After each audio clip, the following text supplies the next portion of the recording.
Welcome, everyone. I think we're going to go on ahead and get started. Thank you all so much for joining us for Empower Hour today. It's going to be a ton of fun. This event is being brought to you by the Ohio University Alumni Association, where our goal really is to advance Ohio University by engaging you, our alumni. And we really need you and want you to stay involved so that way we can continue to offer wonderful opportunities to current and future Bobcats. And so thank you for being here. We really appreciate it. My name is Caleb Biesecker, and I'm the Associate Director of Alumni Experiences at Ohio University. I'm going to be your host for the day, and we're going to start by going over a few housekeeping items.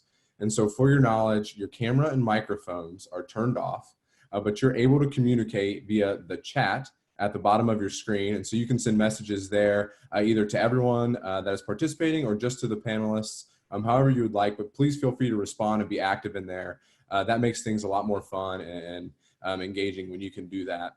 And I'm also going to be acting today as Jim's kind of moderator. And so as you have questions, anything you want to include in the chat, I'll be looking at that and try and mention it and bring it up, and so we can discuss it and have a good dialogue. And I think that'll be a lot of fun. We're also going to have some polls presented throughout the presentation. So when those are up, feel free to respond. And that'll be really interesting to see how everyone answers those. If you have any tech questions, feel free to put those in the chat as well. And either myself or Barb Fiocchi, who is on here as well, will try and help you to the best of our ability and get things straightened out. The last thing I would ask is that after this presentation, you will receive an email asking you to complete a survey. And I would just love it if you would fill that out for us. These virtual events and virtual setting are still a little bit new, and we are trying our best and want to enhance things and take them to the next level. And so we can do that best by getting feedback from you. And so please fill that out. That helps us a lot. And so with all that said, I'm going to turn things over to our presenter for the day, Jim Kaler. Thanks, Caleb, and thanks, Barbara, for inviting me and helping me put this presentation together.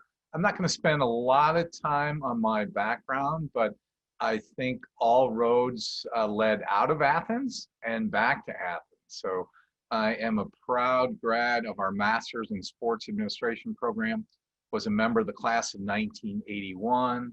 After that, I spent 20 years in the sports business industry. Probably the most significant were 10 and a half of those years with the Cleveland Cavaliers as their Senior Vice President of Sales and Marketing, not only with the team, but the new arena in downtown Cleveland.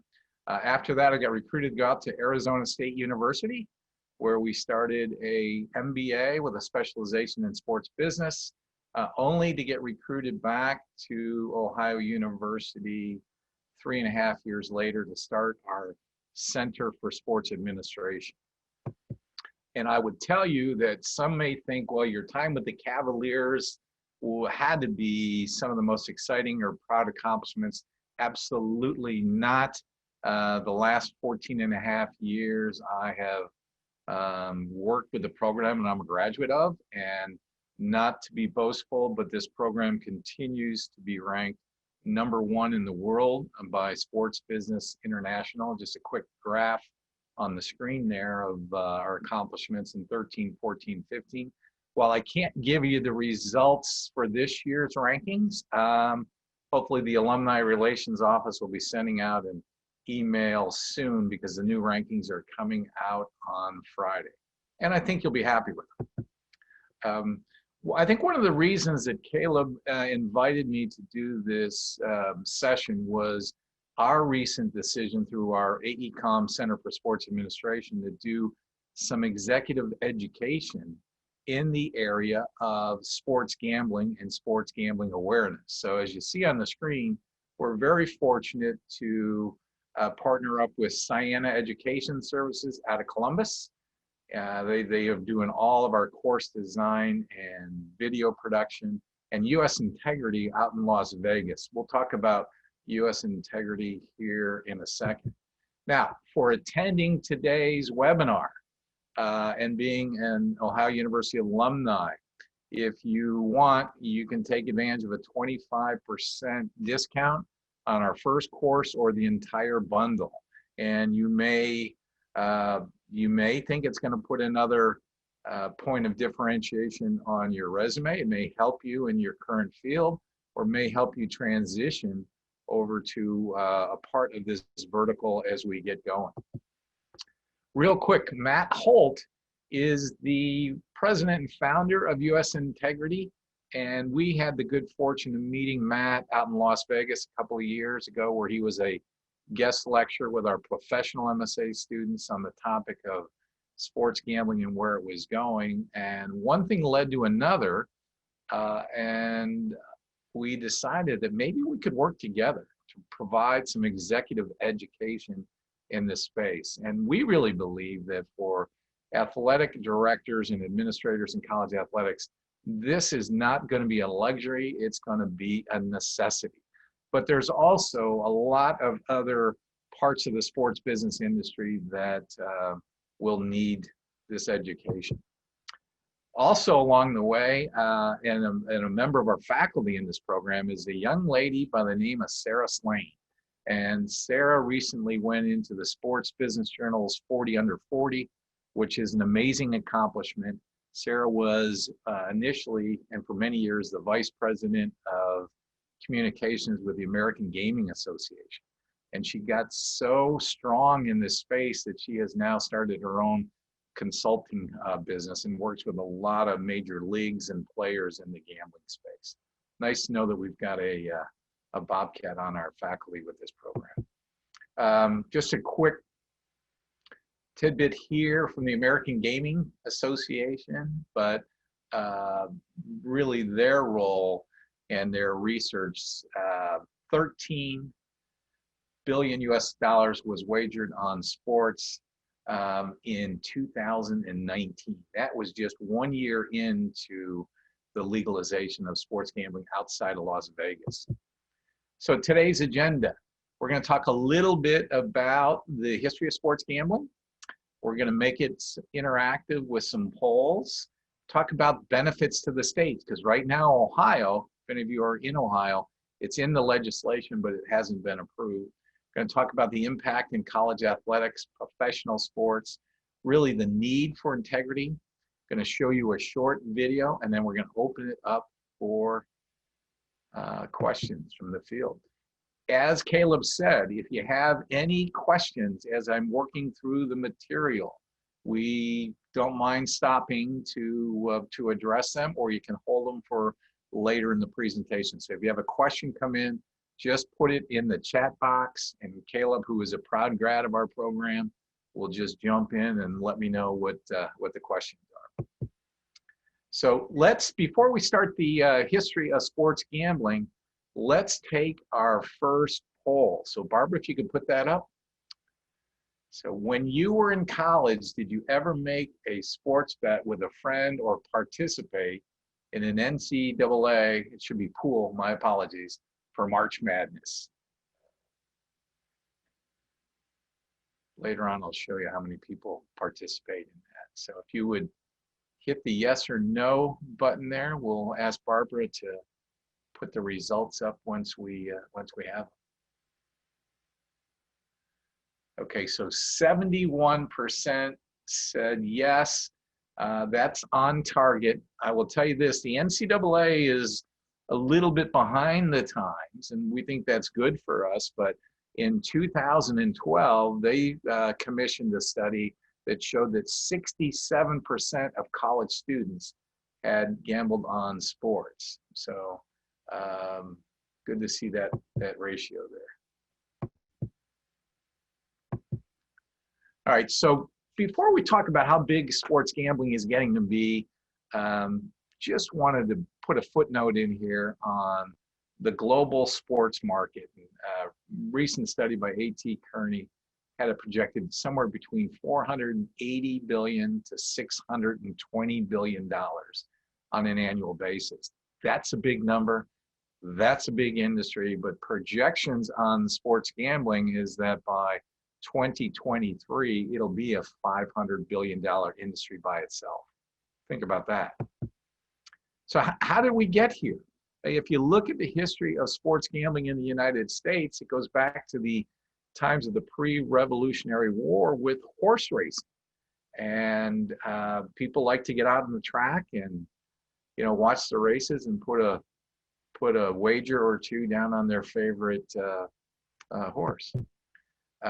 So this is a fun little, I think this is more of a multiple choice question, Barbara, but if you could put up poll number 2, let's see how our audience does. In 1950, what were the 2 most popular sports in the United States? So if any of my grad students or former grad students are in here, they should run away with this, and be interesting to see how everybody else answers this question.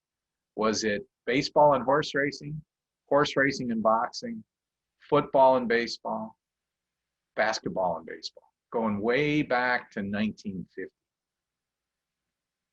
And I often share the story with my students just to show them how things can change.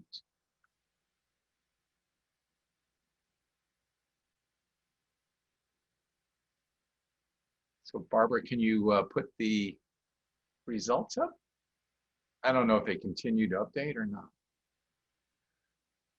Okay, pulled you all in with my curveball on baseball and horse racing, but baseball really wasn't that big in 1950. And one of the visionaries for our program, Walter O'Malley, had not yet moved the Brooklyn Dodgers out to LA. But horse racing and boxing were the 2 most popular sports. And one would have to argue that television played a role in that. I can remember my grandmother talking about watching Saturday night at the fights, but these were 2 sports that gambling was a very big part of. So a lot can change in 50 years. It'll be interesting to see, what the top sports will be by the time we get to 2050. All right, so a lot of you that maybe are into American history would know that gambling can be problematic, and it was a big problem for Major League Baseball, going back to something called the Black Sox scandal, where 8 White Sox players were indicted in fixing the 1919 World Series. Like, don't do that, right? So they were indicted, and at the time, Judge Kennesaw Mountain Landis, he was baseball's first commissioner, he decreed that all 8 players were permanently banned from baseball. Now you say, what's the big deal? Well, they were indicted, but they were not found to be guilty. But fortunately for baseball, their first commissioner took a really strong stance. And he said, regardless of the verdict, anybody that's known to be associated with people in organized crime and fixing games, there's no room for them in baseball. Bobby Kennedy also had a role in the sports gambling problems. Leagues introduced commissioners over time. The Federal Wire Act came in 1961, the Travel Act in 61, and the Sports Bribery Act of 64. For you historians in the class, Bobby Kennedy was really, as our Attorney General, really set on going after organized crime in his tenure there. Here's the big deal. How did we get here? The Supreme Court overturned a ruling, the 1992 Professional and Amateur Sports Protection Act, on May 14th, okay, of 2018. So basically, Las Vegas had cornered the market. And there was a governor in New Jersey by the name of Chris Christie said, wait a minute, I've got all these casinos here in Las Vegas. People are going out there because they can bet on sports. So I'm going to try to push to get this thing to be overturned. It was signed into law by George Bush in 1992. In Nevada was grandfathered, and in a little bit of additional insights, 3 other states, Oregon, Delaware, and Montana, were grandfathered in, but they never really followed what Vegas did. Vegas was built on gambling, okay? With deregulation, New Jersey took their case to the Supreme Court, ruled that it's really not up to the federal government. It should be a state-by-state issue.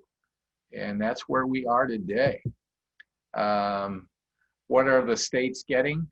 A legalization of sports wagering allows states to tax the winnings of its consumers. Hang on to that thought, because we're going to come back to it in the poll later on. Some states will have a small tax, some states have a large tax. You got to be strategic if you're a state that's doing that, because you don't want to tax the market and the operators out. One thing that we really point out in our executive ed course is that one size does not fit all. You will see different regulations put into state law as different states adopt it. A good example of that would be when the state of New York legalized sports gambling. They regulated it to the casinos only. So if you wanted to place a sports bet in New York, you had to go to a casino on an Indian reservation.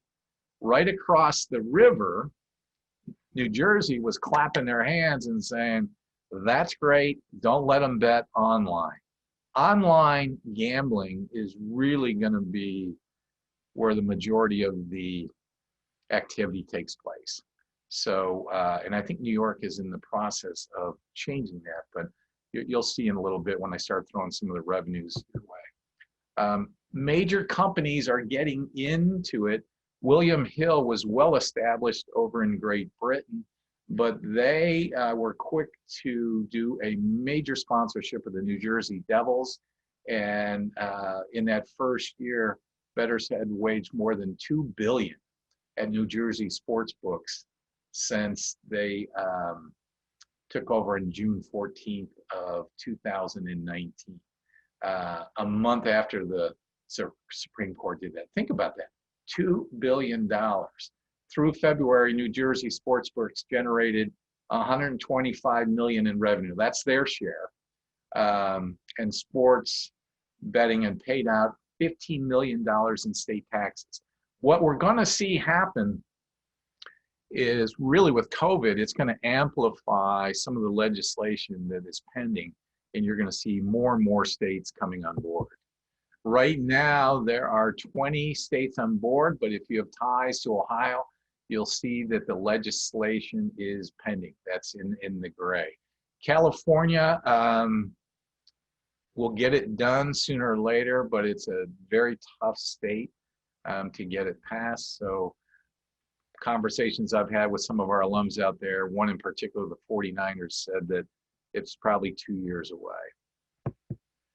Okay, it's time for our third poll. So Barbara, if you would be so kind to bring that up, I'd appreciate it. So with this group, I want you to put your Ohio hats on. Would you be in favor of Ohio legalizing sports gambling? Just a simple yes or no. I like to tell my students that whether you're in favor of it or not, the paste is out of the tube and I don't think it's going back. All right, the results, everyone on board. So good to hear that, good to see that. Not that I am a hardcore proponent of sports gambling, but because of our position in the space of being a leader in sports business education, we wanted to get out in front of it from some of the schools that we compete with. Okay, a little bit more on online gambling. Regulated online gambling, been a powerhouse in New Jersey. This was going back to a couple of months ago, $100 million in tax revenue. March Madness, and I think that while people that work in athletic departments and student athletes are told, don't fill out those pools, you got to put yourself back in the position of an 18 or 20-year-old. Maybe they're having their friend fill out their pool, especially if they're basketball players, because they've got some insights on what's going on. And if it's for fun, so be it. And I think you're going to see some of the regulations loosen up. But if you look at March Madness as an event, $9 billion was bet in 2018 legally, just in the state of Nevada. Try to get a hotel room during the opening week of the NCAA tournament, and you're probably going to pay an average price of about $350 a room because people like to be around it. Interesting point, though, $150 billion total in the U.S. illegally. So one of the things that I think I'm in favor of, we're going to have sports gambling. Let's regulate it and let's tax it and let's put that money to good use, because I think the days of bookies and offshore accounts are going to go away as states continue to legalize it. 36 is bet of all the money that's bet on the NFL and NCAA football. While big numbers go with that tournament, football is still the #1 sport when it comes to gambling. 10 billion is bet illegally on the NCAA basketball tournament every year. Now, keep in mind those two numbers, maybe that last one, because if you look at and compare the 10 billion on gambling to the TV rights, the NCAA really funds 90-some% of its operating budget on the 8-year, $8.8 billion extension that they did for the broadcast rights for that. So when I say that sports gambling is going to be bigger than the sports business industry, this slide gives you a good indication of the type of money that's being thrown around. Now, where will college athletics go with it? Okay. I took a quote from the AD at Rutgers, and there he is in New Jersey. These sports book operations are spending money like crazy on sponsorship, and how will he react to that? Okay, so right now there are certain guidelines, but I remember the guidelines that I had to deal with in Cleveland with the Cavaliers when I first got into the NBA in 1991. We were not allowed to take any type of sponsorship revenue from a casino.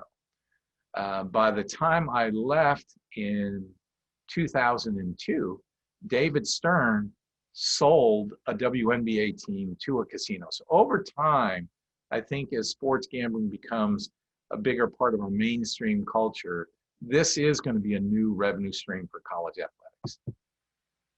And it is right now. If you go out and visit UNLV, Boyd Gaming is a huge company out there, but they funded a $5 million contribution to UNLV, which is the largest ever from a corporation to their athletic department. And then UNLV, in accordance, does take sponsorship revenue, more so on the casinos than the sports books. Okay, this was from a study that I got a hold of from Mintel, but for the average person, the fun beats the finances. So I feel sorry for individuals that get addicted to gambling. And if you do the research on it, it can, like anything else, too much of one thing and somebody gets addicted to it.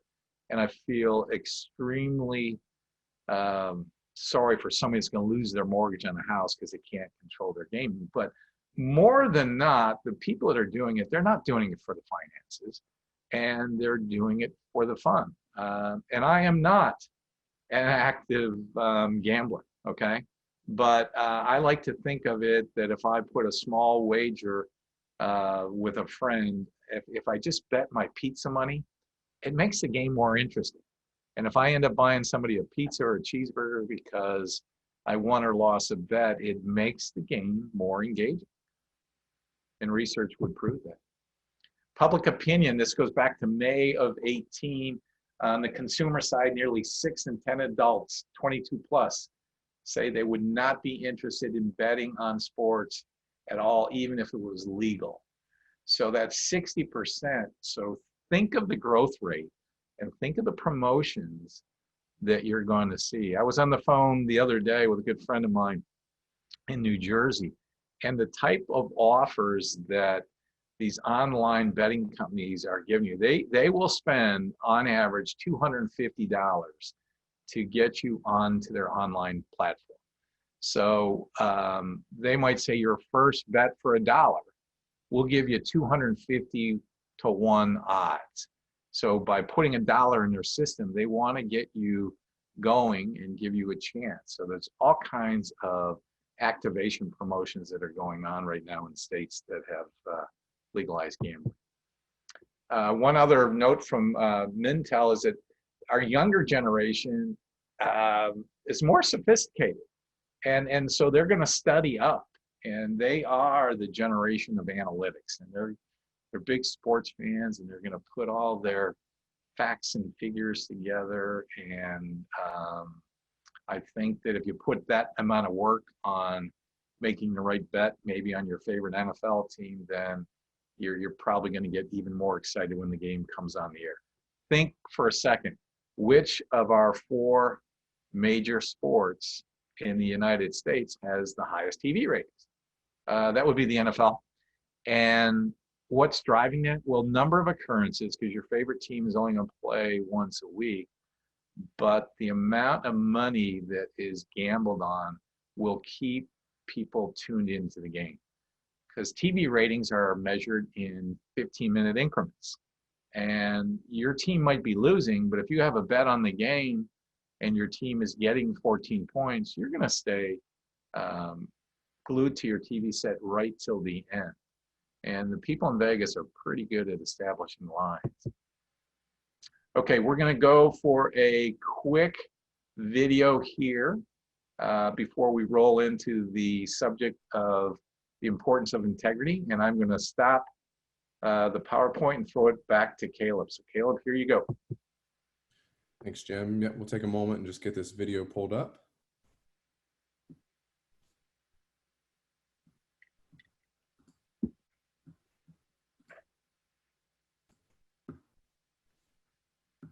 Are you able to see that okay?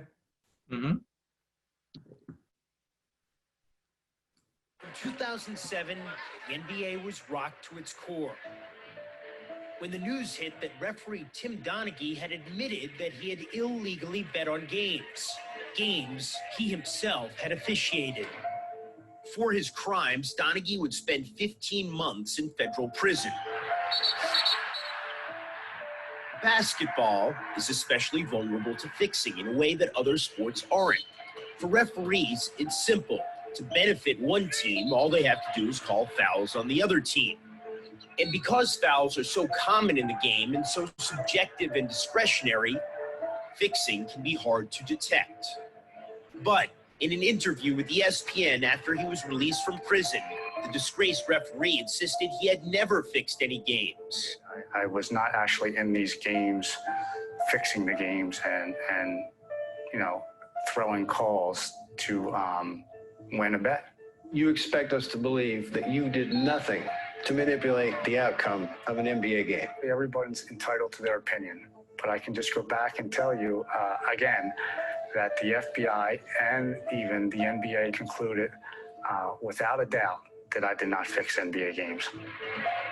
Donaghy continued to insist that he'd never blown his whistle with anything but the best and most honest intentions, only that he'd wagered on his own games. In the absence of any concrete proof that he had fixed games, the Department of Justice never charged Donaghy with that crime. And for its part, the NBA commissioned an investigation that concluded that Donaghy had not fixed games. We asked then Commissioner David Stern about that shortly after the scandal broke. What does your gut tell you whether Tim Donaghy influenced the outcome of games by making excessive calls? We can't find it, and his fellow refs can't find it, and as best as we can tell, law enforcement can't find it. So I accept the prevailing view. But that conclusion had always seemed too convenient to some, including Phil Scala, the FBI official who busted Donaghy. He recently told ESPN the magazine Scott Eden that Donaghy's claims he'd never fixed a game never really flew with us. It's always been Scala's position, and the FBI's as well, that Donaghy's officiating was at least subconsciously tainted by his wagers. Scala also says that NBA executives were eager to move on from the investigation, telling his agents it's impossible to fix NBA games, that there are too many red flags that would be thrown up. But Scala says when someone tells you something's impossible, you know they're full of. Although Donaghy admitted to betting on games as far back as 2003, the NBA investigation of Donaghy only analyzed 17 games he officiated in the 2006-2007 season. In its report, the investigators wrote that only one of those 17 games, Pistons and Nets on December 16, 2006, raised concerns that Donaghy's calls and substantial errors might have been aimed at favoring Detroit. And the call away from the ball, and an offensive foul. That's 2 on Collins. The team Donaghy's associates had picked to cover, which the Pistons did. But ESPN, the magazine, decided to conduct its own more complete analysis of all 40 games Donaghy officiated from the time he entered into an agreement with his co-conspirators up until the day their scheme fell apart. Tim Donaghy, outside official, made the call late. 10 of the games were blowouts and therefore discarded from the analysis. In 23 of the 30 games that were competitive, Donaghy's calls favored the team that his partners had wagered on. That's 77%. In only 3 games did his calls go against their team. The calls were even in the other 4 games. The odds of that imbalance occurring randomly, 6,155 to 1. I'm a Verizon engineer, and I'm part of the team build. I'll throw that back to you then, Jim. All right. Bear with me.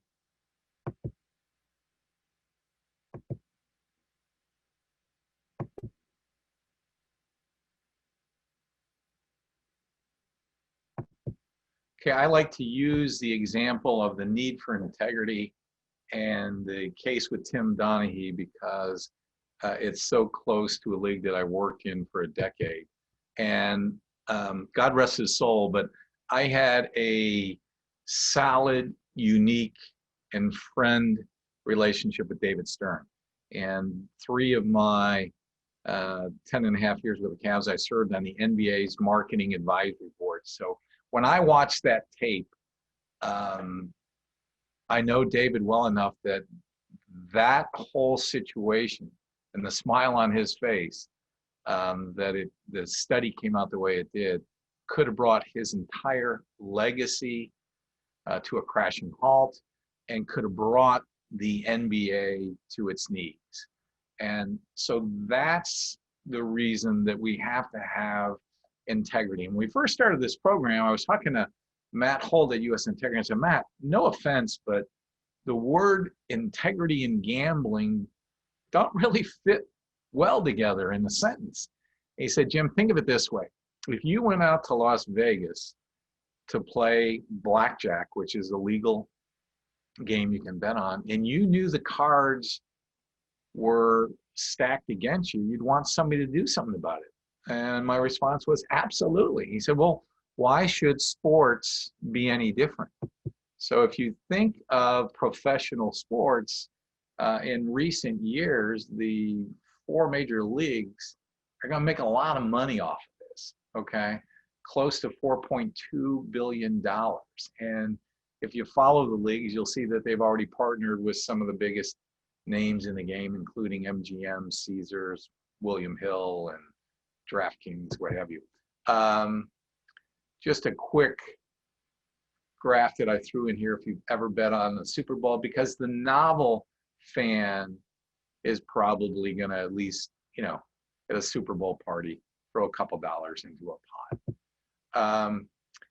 Think of sports gambling, though, as a really boost to the economic stream of professional teams when it comes to sponsorship. So the New Jersey Devils quickly did over $3 million a year in sponsorships.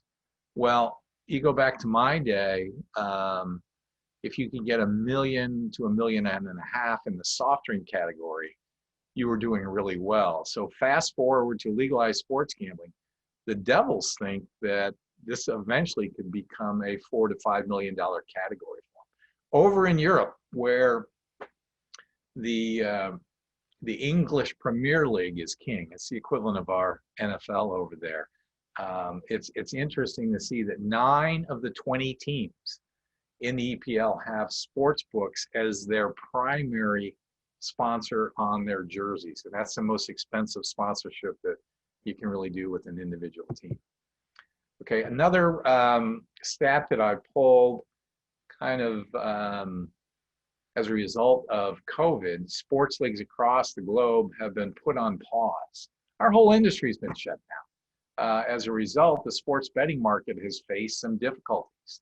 And according to a survey they ran, 5% of the respondents in the US would bet on professional or college level sports in the US at least once a week before COVID-19. Meanwhile, 9% of the respondents, it was a pretty good sized study, would bet on sports at least once a month. So what does integrity look like in this space? And if Matt was here, this is a question I'm sure you would ask him. So I'm going to do my best to give you a snapshot of what integrity looks like. US integrity really has 4 main pillars, and they've got tremendous access to data because all the casinos in Las Vegas work with them and they share that data. They want, believe me, Las Vegas doesn't want to hear about somebody scamming the system because they got inside information on a player or an athlete with an upcoming game. So they've got access to line movement, and that's usually where you could see something going on. They've got their own way of tracking misuse of insider information. So a lot of people that feel that fixing a game in sports is the point guard having a bad night. Well, if you are a big time sports gambler and you know the trainer for a college athletic team who's making, I don't know, $75,000 a year, and you can find out whether a player is good to go on a given night, that inside information is extremely valuable. And if you're a college AD, you got to make sure that nothing like that is going on in your department. They also monitor notable players and coaches. The other thing that I've really been impressed with is their ability to monitor referees. So they've been doing this long before Donaghy and his situation, but you can, with data and analytics now, you can keep an eye on everything. They just put together a deal with the state of Colorado that basically has a law that they had to hire a sports integrity firm. So, and Colorado recently came on board, but the Denver Broncos have come out of the gates with some major sponsorships in this space. Okay, time for a final poll. Barbara, go ahead, and then we'll roll into some Q&A.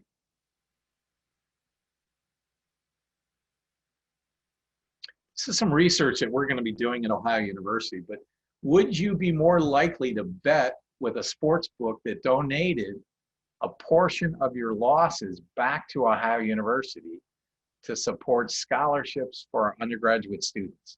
So let's assume you're just a, small-time sports gambler, sports wager, and you knew that the sports book that you were going to bet with, because they're going to make a lot of money. They make about $5.25 on every $100 that's bet. But if you knew some of that $5.25, if you made a $100 bet, was going back to support scholarships at Ohio University, would you switch over to that sports book? So Barbara, let's see what the results are. All right, love to get the individuals that said no going in our live Q&A here. But that's about what I expected. Okay, let's do this. Just a reminder, if you're interested in this course, and I got to make sure that we get this code logged in, write it down, just Web 826, August 26th, 25% off for being a sports or being an alumni of Ohio University. You can also register on that site without signing up for any of the courses to get our newsletter and learn more as we track what's going on in the sports gambling industry. So 25% off, and we hope you take advantage. Okay, so Caleb, we're gonna open it up for Q&A. and I'm going to ask you to come live with us and maybe just read the screen. And if you want to type in your questions to Caleb, he'll throw them at me, and I'll do my best to get you the answers. If we can't get you the answer today, we'll track you down on your email and we'll get that answer for you. So, Caleb, got any questions coming through yet? We'll give it a minute. I don't see any right now. I have a question for you, though, while we're waiting. I'm curious, Jim, what if I'm a professional and I'm looking to make a partnership, what's my window look like? Do I need to make that decision in a year, 3 years, 5? I mean, how quick is this happening? When you say when you're a professional sports team? Yeah, professional team. I guess I'm like a professional in the industry, and maybe I'm looking to partner with a casino either for well, a couple of ways. I mean, I think for people that want to work in sports right now, there's a lot of jobs open in sports gambling where everybody else is furloughing and laying off. So there's going to be a tremendous job market there. And then I think the window, I believe we're catching it at the right time. I mean, sports gambling was a really hot topic pre-COVID-19. And we hope that, you know, we're not going to stop. We're in the process of finishing up our third course. So we're going to continue to be in the space and provide the service. So one of our opportunities down the road will be training for lawyers, continuing legal education.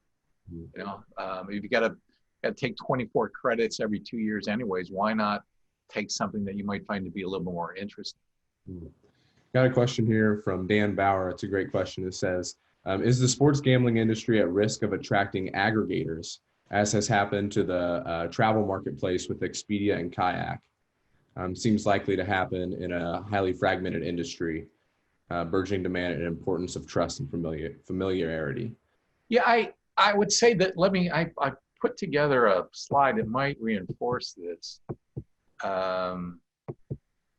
There's two major players out there that got ahead of everybody, and that's DraftKings and FanDuel. And the way they did it, those of you that participated, it's not sports gambling, it's gaming, and it's a competition. But they knew what they were doing because they, right now, in some early figures out of New Jersey, those two sports books accounted for $140 million in profit out of the $177 million in the entire market. So it'll be a battleground. To answer that question, I think there are companies out there right now from an integrity standpoint that want to make sure that machine and artificial intelligence don't get in the way of fair competition. I mean, the one thing I would attest to, I did a DraftKings pool for a golf tournament a couple of weeks ago, opened my first account, and they gave me $25 in free credit if I put $25 in. So I made a $5 contest where you had to pick the top 6 golfers. You know, and I like golf, and I was excited because I had 2 or 3, and it was a salary cap. But I got waxed, Caleb. I mean, if there were 2,500 people in my game, I think I came in 2,000th place. And I'm thinking, well, there's some kids out there that probably got all the algorithms there and saying, well, you know, on Sundays, these are the guys that have the best chances. So it wasn't a great experience. I'd rather just, you know, once it gets legalized in the state of Ohio, put a simple bet on my beloved Cleveland Browns and, you know, see how it goes. But what's going to change is that it won't be long. You'll be able to do an in-game bet on the Browns. So let's say they're getting shelled, and Cleveland fans know what that's all about. But if they're losing and they're getting drilled, I can double down at halftime and maybe make a bet that Baker Mayfield's going to throw for 300 yards because the other team's going to start playing to prevent D, right? Now I got another game to watch. And so my experience has just been enhanced. So got a few more questions coming in. One that is kind of related to that topic you were just talking about. Do you see more growth within large casinos like MGM or with sports-specific books like FanDuel and DraftKings? Oh, the growth, there's no doubt where the growth will come. The growth will come with online mobile gambling. So right now, I can go over to the state of West Virginia and place a bet with MGM's app, but it's geo-fenced. I can't make that bet in the state of Ohio. So bricks and mortar will not that's not going to go away. It's still part of the gambling experience to go to a casino, but the upside on the revenues going forward are going to be online, and it's also going to be in-game betting. And some of the people on the call know that I'm close friends with Basil DeVito. He's my alumni mentor, and he was the first president of the XFL, but he would tell you that XFL2 was the first league ever to put the line right into the broadcast. So it's already happening. Fox is creating another station. So you want the main broadcast, or do you want the sports gambling version of it? So think of what that can do for, in-game bets. Another great question, this one from Michael Easterday. It says, do you think the general public, the betting public, would value assurance services provided on the leagues themselves as entities, kind of similar to the Big Four audits, like with the accounting firms? Yeah, that's a great question. So, for example, you can make future bets on games. So the XFL was halfway through their season, and then the season went away. So what happens to the money? And that challenge is right now not going to be a federal one. It's going to be a state by state on the regulations that each state puts into place. So go back to the presentation. One size doesn't fit all. But if I'm the state of Ohio, I want to call Sarah Slane up. I want to hire her and say, what are best practices? What do we need to know as a state before we open the door to sports gambling? Lots of questions coming in kind of centered around the regulations. And so Brian Joyce asked, do you see future regulations hurting the industry like what happened to tobacco companies, or how beverage companies get regulated in college athletics? The one that I would point out would be taxation. So think of it, we got 50 states all competing for a piece of the pie, and there have been some states that have overtaxed. And, if you overtax me, what am I going to do? I'm going to go back and find my neighborhood bookie, or I'm going to go find the offshore app instead of, paying the tax. So I think much like gasoline and alcohol, if states get too greedy on the taxation, I've got a slide that'll kind of show what the pie looks like right now. So the operators who are taking the risk are grabbing the majority of the profit, okay? Like I said before, if you're a sportsbook operator, you're gonna get $5.25 on every $100 wagered. So state and federal are gonna take their piece, but if they get too greedy, then operators might just fold their tent and go to the states and put their efforts where it is. So states are going to have to be careful. Great question, Brian. Got a few more coming in we can ask. Looks like we got another 10 minutes, as long as you're still good to take these questions, Jim. Absolutely. Go ahead.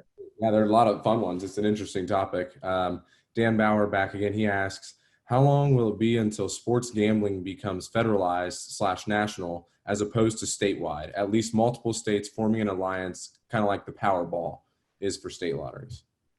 That's a great question. I wish I had Sarah on the line. I think what she might say, and this is just my opinion, because I'm new to this space, and all of us at Ohio University, we want to become thought leaders. But right now, you got 20 states that have legalized it. Okay, I think if all 50 had it, then the feds could start to show a bigger interest.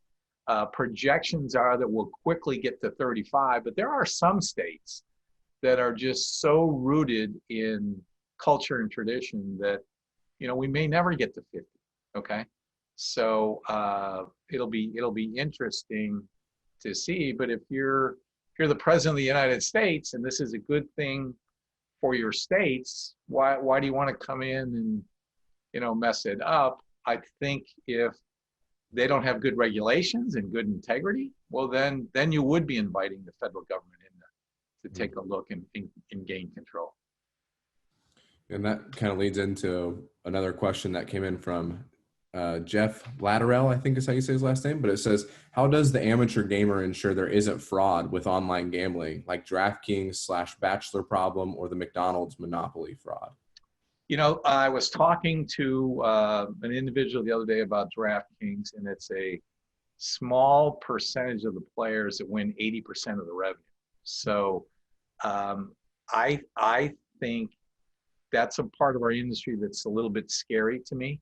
I've got good friends in Davidson, Charlotte area, and the one guy was telling me that the race car drivers and the people that work on the crews, they know who races well at what tracks. Okay, so the way that DraftKings works, if you get into a pool with a bunch of people that don't have your knowledge, you're going to get waxed.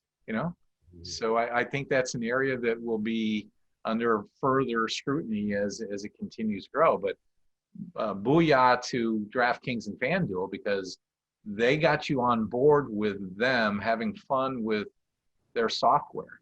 I mean, my first cell phone was with Verizon, still is today. So what they want to do is they want to get you in their camp and hopefully provide good service. So it's in their best interest to, from an integrity standpoint, keep an eye on that as well.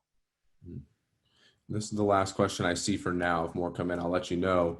But it says, if you were 22 years old again with a passion for sports, how would you play your career in this new world? And so I don't know if they're referencing maybe the enticement to fix a game or fear that someone's going to approach you about fixing it for a 22-year-old kid. Well, let's take it on two things. As a career professional, I think analytics is something that I would polish up on. If you look at the jobs that are open right now, the way the sports booking companies are going to get you in their camp is digital and social media. And there'll be plenty of jobs there. Now, on the negative side of it, if I was 20, if I'm a 22-year-old quarterback at Ohio University, or what's your read on the question? Sorry, Jim, I misspoke. That was the question. If you were 22 years old again with a passion for sports, how would you play your career in this new world? So yes, career related. Where would you take your focus? I would take the course and put it on my resume as a point of differentiation. But Matt Holt has got to be one of the smartest guys in the industry, and between him and Sarah, we're very fortunate. We also have the chief investigator from the state of Nevada as part of our faculty. So we put together an amazing lineup. It looks like the last question that's come in. I had a quick question about how you can get access to the video recordings. Our plan is every so often with these, hopefully every 3 Empower Hours we're going to begin to post them on the Ohio University alumni page. And then also we're going to give the video to some of our partners. So we'll give it to Jim, who can post it with his sports gambling executive education, or wherever he wants to make that available. But be on the lookout for that on the alumni website. That was the last question I saw come in. I just wanted to say thank you, Jim, for presenting. That was a lot of fun. It's a neat emerging industry. It's going to be crazy to see how it changes and where regulation starts coming in. It's so interesting, but I really appreciate you coming on here, and we appreciate everything you do for Bobcats. I want to thank Ohio University, our College of Business, our dean, our department chair, and everybody involved, because this is a touchy subject. But if we're going to continue to be the thought leaders in the sports business industry, and I think really taking the integrity side is a big part of it. And also, it'll happen. That's why I was surprised to see 20% of our audience say that they wouldn't switch a sports book if some of their losses would go to Ohio University. But you're going to start to see cause-related marketing enter its way into sports gambling. So we'll do our best to keep everyone posted, and I appreciate you having me on board today.